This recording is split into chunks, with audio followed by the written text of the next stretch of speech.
Hello guys, welcome to my YouTube channel. So, kay Soto, posibilidad na kumita ng $600 million. Pero sa nakikita ko,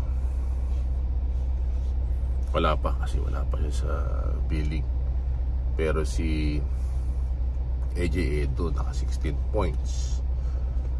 At bright yung future ni AJ Edo. So, tingnan natin kung anong mangyayari sa susunod na mga kabanata. At in few days, makikita uli natin ang ating kababayan na si Kai Soto. At ang mga kaganapan sa iba't ibang mga professional basketball league ay nakikita natin.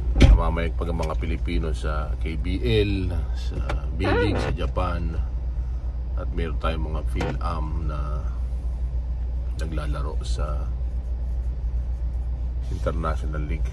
At Victor Wembanyama, talagang grabe ang sipag ng batang yun. Dapat ganun ang makukuha na yung skills ni Kai Soto. Masipag, agile, may shooting, talagang ano siya, generational talent.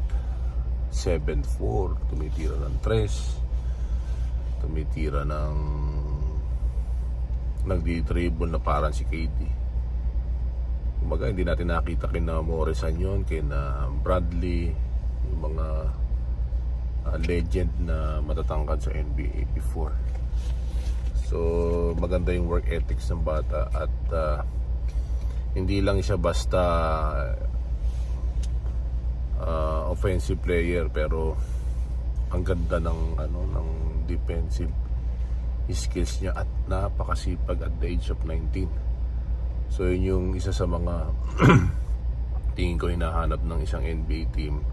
Kung sakaling pala rin na si Kai Soto, talagang kailangan niyang i-work out ang pagsisipag sa paglalaro. So yung $600 million na pwedeng ma-project na kita ni Kai Soto, kung sabi ko nga sa inyo, kung siya ay mamamayagpag at magiging magaling at may improve lahat yung mga kulang sa kanya, pagpa-box out, pagsusupalpal ng bola, shooting at marami pang iba. Ayan guys, please like, share, subscribe to our channel ha. Huwag kayong magulat at $600 million. Papaputol ko ang daliri ko pag totoo yan. Yan naman ay kung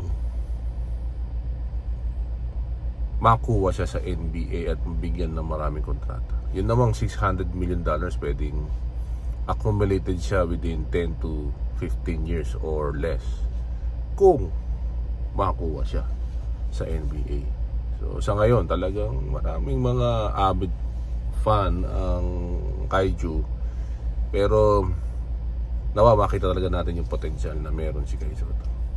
Ayan guys, please like, share, subscribe to our channel. At magbabalita pa tayo ng ibang updates tungkol kay Kai Soto.